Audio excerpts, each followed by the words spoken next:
अस्सलाम वालेकुम जी।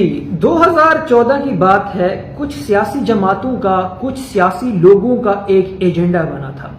उनका एजेंडा ये था कि सियासत नहीं रियासत बचाओ, कि हमने अपनी सियासत को कैसे चमकाना है, हमने अपनी सियासत को कैसे प्रमोट करना है, हमने अपनी सियासत को कैसे आगे लेके आना है। इस बात को अभी रहने देते हैं। सबसे पहले जो जरूरत है, जो इस वक्त अशद जरूरत है, वो ये है कि हमने अपने मुल्क को, अपनी रियासत को बचाना है। किससे बचाना है? कि रियासत पर ये जो चोर और डकैत मुसल्लत हो चुके हैं, हमने रियासत को इनसे बाजियाब कराना है। फिर वो लोग, वो सियासी जमातें, वो सियासी लोग मिलकर निकल पड़ते हैं सियासत छोड़कर रियासत को बचाने के लिए। फिर हमने देखा कि उन लोगों ने कैसे ऐवानों पर चढ़ाई की, उन लोगों ने कैसे इदारों पर चढ़ाई की। वक्त के साथ साथ हमें इस सब के नतायज मिलना शुरू हो गए। 2014 से ही उसके नतायज हमें मिलना शुरू हो गए थे। वक्त मुकम्मल हो गया, उनका एजेंडा काम कर गया, वो अपने मकसद को पाने में कामयाब हो गए। 2018 में उन लोगों ने इस मुल्क पर मुसल्लत चोर और डकैत निकाल फेंके। 2018 में वही सियासी जमात, वही सियासी लोग आकर मुल्की अमूर को संभाल लेते हैं, इक्तदार पर बराजमान हो जाते हैं। 3 साल 7 महीने वो इस मुल्क पर हुकूमत करते हैं। इस रियासत को जो उन्होंने बचाई थी अपनी सियासत को छोड़कर, जिस एजेंडा पर काम करके कि हमने सियासत नहीं रियासत बचानी है, उन लोगों ने रियासत बचाकर उसी रियासत पर हुकूमत की। फिर उसी लीडर के मुताबिक उन्हें 3 साल 7 महीनों के बाद इस मुल्क की हुकूमत से निकाला गया, उन्हें इक्तदार से बेदखल कर दिया गया। उनकी तो बहुत सारी बातें हैं कि उसके पीछे किस किस का हाथ था, वो नाम ले चुके हैं, आपको भी बड़े अच्छे से पता होगा।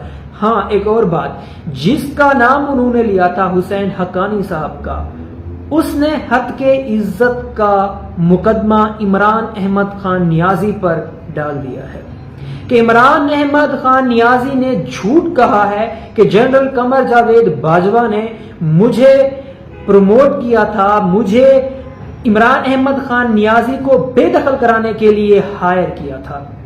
हुसैन हक्कानी साहब इमरान अहमद खान नियाजी पर यह केस पुट कर चुके हैं। खैर, इस बात को छोड़ दें, हमारा आज का टॉपिक कुछ और है।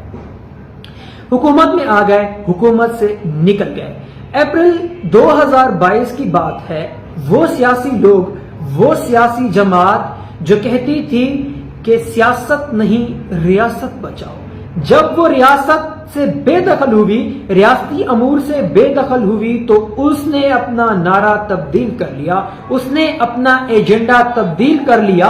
उसने जो यूथ बनाई हुई थी, उसने जो अपने चाहने वाले बनाए हुए थे, उन लोगों के माइंड में, उन लोगों के दिमाग में एक और एजेंडा डाल दिया कि भाईजान अब जरूरत यह है कि रियासत नहीं सियासत बचाओ। पहले एजेंडा था कि सियासत नहीं रियासत बचाओ, अब एजेंडा ये आ पहुंचा है कि रियासत को छोड़ो सियासत बचाओ। मुझे हुकूमत से निकाला गया, इनकी जुर्रत, मुझे हुकूमत से निकाला गया, उन्होंने अपना एजेंडा ही तब्दील कर दिया। उसके बाद हमने देखा कि तकरीबन 1.5 साल से वो क्या कुछ कर रहे हैं, रियासत पर चढ़े हुए हैं, रियासत को सांस, सुख का सांस नहीं लेने दे रहे। अगर हम 3 दिन 4 दिन पहले की बात करें तो पूरे मुल्क में जो कुछ हुआ है भाई, ये इस चीज की मिसाल है कि सियासत बचाओ रियासत को जाने दो। उससे पहले भी हमने देखा है। चले इमरान अहमद खान नियाजी साहब को एक तरफ रख देते हैं कि उसने इस एजेंडा पर काम किया कि अब सियासत बचानी है, रियासत को नजर आतिश कर दें, कोई बात नहीं, इस चीज को एक तरफ कर दें। दूसरी तरफ क्या हो रहा है, मौलाना साहब पहुंच चुके हैं, रेड जोन में दाखिल हो चुके हैं।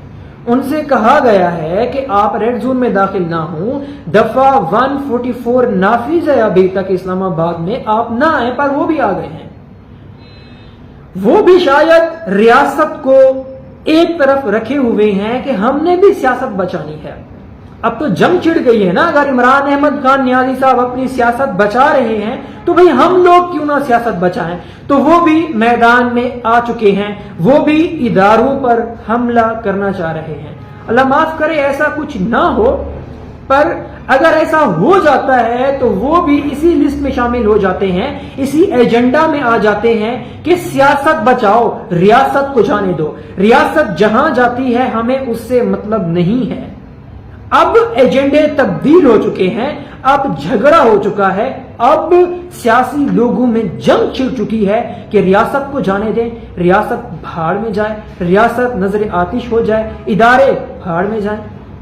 یہی کچھ کر رہے ہیں نا سارے ادارے بھاڑ میں جائیں. ہم لوگوں نے اپنی سیاست بچانی ہے. تو اس وقت جو بھی سیاسی جماعت ہے, جو بھی سیاسی بندہ ہے, وہ اسی تگ و دو میں ہے کہ ہم نے سیاست بچانی ہے, ریاست چاہے جو بھی ہو جائے ہمیں اس سے مطلب نہیں. اور ہم عوام پھر بھی پیچھے لگے ہوئے ہیں. ہم نہیں سمجھ رہے کہ یہ سیاسی لوگ ہم سے کیا چاہ رہے ہیں. ہم لوگوں کے ہاتھوں وہ ہماری ریاست کو تباہ کرنے پہ تلے ہوئے ہیں اور ہم لوگ پیچھے چل پڑتے ہیں. ہمیں ضرورت اس چیز کی ہے کہ ہمیں چیزوں کو پرکھنا چاہیے. ہمیں دیکھنا چاہیے کہ ہمارا سیاسی لیڈر جس کو ہم سپورٹ کرتے ہیں, جمہوری حق ہے ہر کسی کا, آپ جس کو بھی سپورٹ کرتے ہیں وہ الگ بات ہے.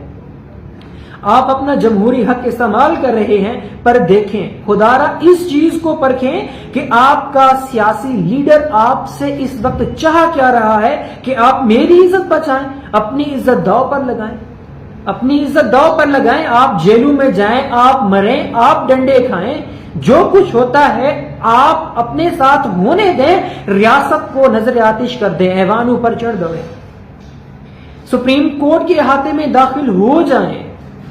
آپ نے سیاست بچوانی ہے. اب ہماری عزت کا سوال آ گیا ہے. اب سیاسی لوگ آمنے سامنے آ گئے ہیں, تو آپ نے ریاست کو نہیں دیکھنا. آپ لوگ بھی اپنا ایجنڈا تبدیل کریں کہ سیاست بچائیں, ہم لوگوں کی ریاست کو جانے دیں. تو خدا را سوچیں, نکلنے سے پہلے, ایسے کچھ عوامل کرنے سے پہلے سوچیں کہ ہم لوگ کرنے کیا جا رہے ہیں. ہم لوگ اپنی ریاست کے ساتھ یہ کچھ کرنے جا رہے ہیں. 9-10 مئی کو جو کچھ ہوا ہے, جو کچھ اداروں پر, جو کچھ فوج کے ایوانوں پر ہوا ہے, وہ کیا سب ٹھیک ہے؟ آپ کو لگتا ہے وہ سب ٹھیک ہے؟ تو ہمیں ضرورت اس چیز کی ہے کہ ہمیں سوچنا چاہیے کہ ہمارا سیاسی لیڈر جو بھی ہے, چاہے وہ ہمارا حق ہے, جمہوری حق ہے اس کو سپورٹ کرنا, پر وہ جو کچھ چاہ رہا ہے کیا وہ ٹھیک ہے؟ اس چیز کو دیکھ کر ہم نے آگے چلنا ہے. اللہ ہم سب کا حامی و ناصر ہو. اللہ حافظ.